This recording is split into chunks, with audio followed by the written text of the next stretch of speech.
Hello, beautiful minds. How are you today? I'm fine. Welcome to the second episode of Free Minds podcast. Today, I'm going to talk about what happened in Colombia. As I noticed, many people didn't even know what happened in Colombia. They just saw a video circulate the social medias like Instagram and Twitter, where you could see police brutality against civilians and protesters. Not many of you know why those violence were held, and not many of you know why that protest was held. We can see that this happened majorly in Cali, in Colombia, but it also happened in other cities. So that's my job of today. I'm gonna talk to you about what happened in Colombia and then give a view on the situation and my opinion about that. The protest started the 28th of April. Many people were against it because it was tax reformation that could make you poor. That tax reformation was created by the government to escape the economic crisis that was originated from the corona pandemic. The protesters blocked many roads that led to storages of fuel and food, and this happened mostly in Cali, but everywhere in Colombia also. Because of the blockades, the president Ivan Duque agreed to talk with the leaders of the protest, but it became nothing because of the increasing amount of people who joined that protest. Most of the people just wanted to protest because they didn't want to pay taxes that could make them poor. Those taxes included that everyone who earned $684 a month or more should pay those taxes, and businesses too. So none of the people of Colombia were agreed to that tax reformation, so they decided to do a protest. The manifestations were created by the biggest trade of unions in Colombia, and it escalated as in every protest due to the violence of the security riots. It also escalated because there were too many police officers, but let me explain. Those police officers were engaged to hold the people at bay and separate them, because due to the corona pandemic, you have to maintain 1.50 meters between two people. So they were engaged to separate those people, but they did it in the wrong way. Those police officers used not only gas but also ammunition to separate people from those protests.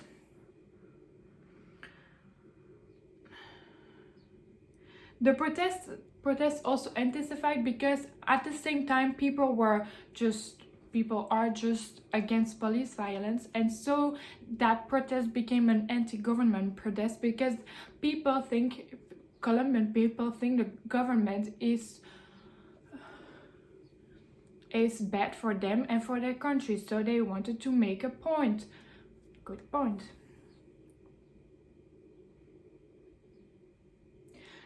The people who were in those protests also wanted to make a point by saying those riot police shouldn't be judged by a military court but by a normal court, because most of those people who are judged by the military court pass away with nothing that says you did this or you did that, so the violence was continuing. The United Nations reported that Colombia used too many violence and excessive violence to hold people at bay, and the Human Rights also reported that to hold them at bay, they were using gas and ammunition.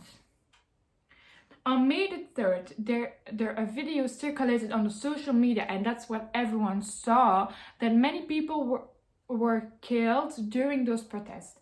There were 16 civilians and 1 officer dead due to this violence against people. Then on May the 11th, it was stated that 42 civilians and one officer were killed during those protests. The government said, the government, not we, there are any proof, the government said that 26 people had died during those protests and 800 people were injured during those protests. Now, the Minister of Defense said that those manifestations or rassemblements were infiltrated by extreme left people who wanted to see the government away, because the government was extreme right, is always extreme right, is now extreme right, but the Minister of Defense said that it was infiltrated. None of this can be proven because none of this came in the daylight.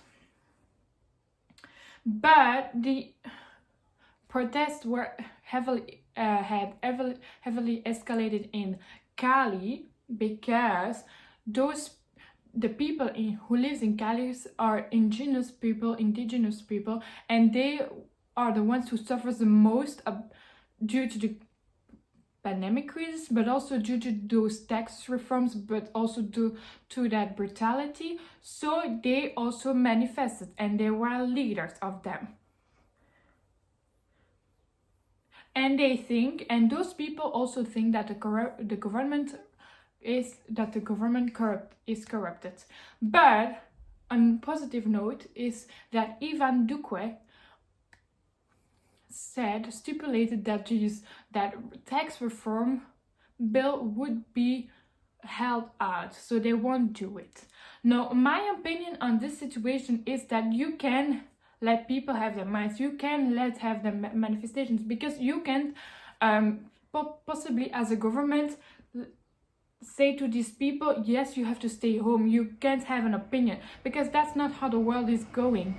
In French there is a quote that we say, ma liberté d'expression s'arrête où celle des autres commence, and that means actually my liberty of opinion stops where the opinions of other people starts. And that's just a beautiful quote to say in this video, because those people have opinions, and as a government you have to listen to the opinions of your people. You can't just make decisions based on what you want and not listening to those people. And in many countries that's the number one error everywhere. We live here in Belgium, the government makes decisions but not based on what we think. They are just making decisions, and yes, you have to agree with that. And I think that you can't just go on with this. You have to listen to people. As a government and a country, you have to work hand in hand with your people. You can't just possibly make decisions without consulting your people. And more countries don't listen to their peoples, and that's where it's gonna be a major error, because in the future we will have people who want a civil war because they are sick of the government. I'm not saying that you have to go on a civil war. That's not what I'm saying. My point is, as a government you have to listen to those people, because people are becoming sick of governments who don't listen to them, who make just decisions based on what they want and not what those people want. You know, in a country you don't have just the name of the country and the government. You have all the people who are in this country, who work for the government, who work for that country to make that country a better place. And as a government you have just to listen to those people, because you can't make decisions based on what you think and not based on what they think. They vote for you, so just let them be clear and make decisions with them. And if you don't know if you have to make that decision, well, ask the people. People will always be happy to respond to it and show you that they are behind you and that they are behind you, but also if they agree to that reformation or not. And that's what you have to do as a government. I hope you guys enjoyed listening to my video this time. I see you next week for the third episode of Free Minds podcast, and this will be third episode part 1 because it will be about feminism. So next week I'm talking about what is feminism, and every month there will be a video of feminism rules because I am pro-feminist. Hope you guys enjoyed. Don't forget to like, subscribe, and share if you know that people have to listen to this podcast. I see you next week for another video. Bye.